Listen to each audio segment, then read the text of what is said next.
how do you, in your own head, have come to, let's say, reconcile those two sides? The side that's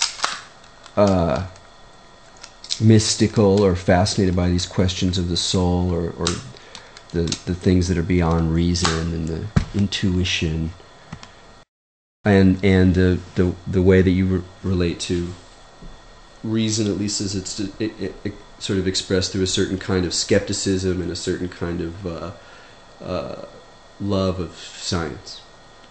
Well, I still believe what the angel told Descartes, which is, nature is understood through the coordination of measurement and proportion.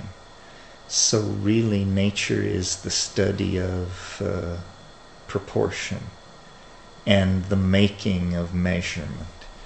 And there doesn't seem to be any problem in any...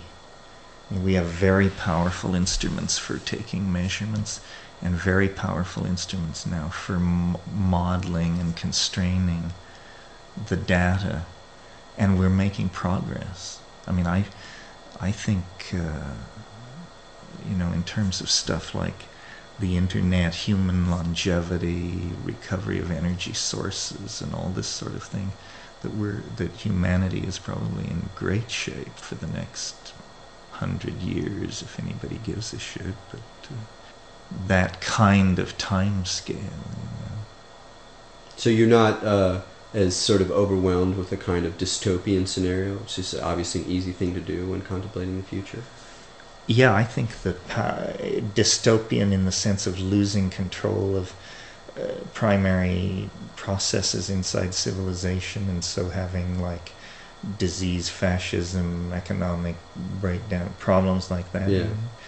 No, I'm pretty high faith in systemics. Do you see the internet as being both? Is that more of a hopeful direction, or can you see it also exacerbating the problem? No, I think it's more of a hopeful direction. The happy story I like to tell myself about the internet is someone in some tiny village up in Ontario or in Kenya or in Brazil somewhere who gets next to the internet and realizes, I can get out of this preposterous scene by simply, if I'm ambitious, if I just unleash my own ambition and the educational power of this, then I can go to the large city and conquer, go to the capital and export myself to somewhere else.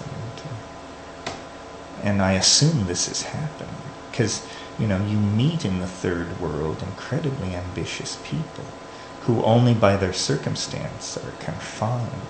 Well, if you rearrange their circumstance, so if they want a degree in electrical engineering, all they have to do is be online night after night after night.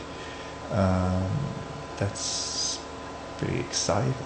So how do you see that changing the kind of the cultural matrix or the emerging global culture? Well, hopefully it gives it a more international flavor, and people realize that there is I don't want to use words like a natural elite of native intelligence or something like that. But in fact, there is something like that. I mean, smart people would be a fine thing to put them in charge for a while and see if that does any good. I mean, they're taking charge where the money is, but that's not a very deep value. What if they took charge where the power and the actual, the morphogenetic intent was coming from? The design process. This is what we... But do you see that happening? I mean, are you? I mean, if that's sort of your vision, you must be a little concerned about the evident power of money and pure greed to largely drive development rather than design principles with an eye towards the future and social equity and ecological improvement. Yes, except to some degree, except that it is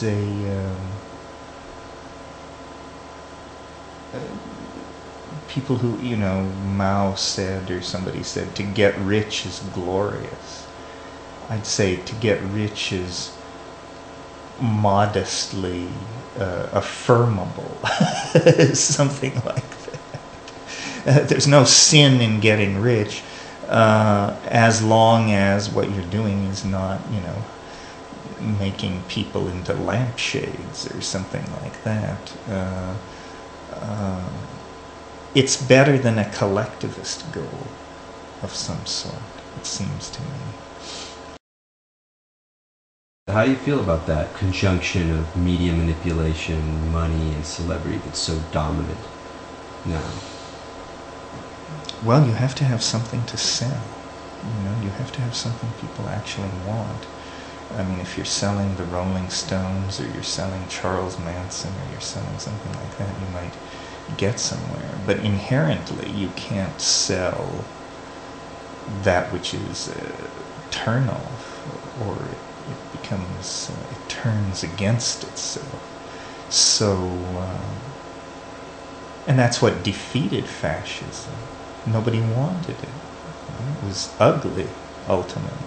It's probably what defeated socialism. Cinder block housing facilities, and all this rhetoric about I don't know, social planning ran off the cliff in the 20th century. Maybe because there were too many people, or too much money, or not enough money, that something defeated all these utopian visions of how people might have lived. That's what I'm hoping doesn't happen in the next 25 years. What doesn't happen? That some lack of resource or vision doesn't reveal that we can't give enough people a bearable life. So we have to live forward into an age of revolution, social turmoil, and struggle for resources. It doesn't have to be this way.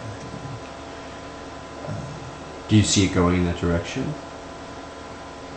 Toward that kind of a struggle? That's my concern, that people and institutions not respond to need, and then what you get is a have-not situation.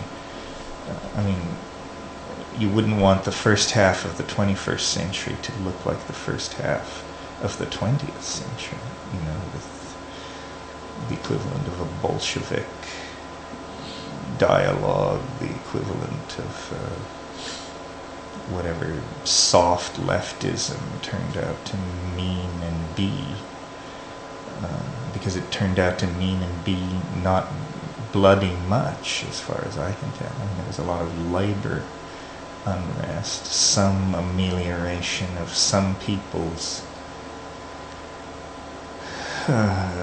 dilemma in the system, but the world is far richer than it appears to be, and that wealth is not trickling down or flowing down or making nearly as many people's lives as good as it could be. So far, it doesn't seem to have gotten out of hand. I mean, most people, if you give them a lot of money, they buy second homes and collect art. Well, this is not exactly like hunting down Serbs with your shotgun or something.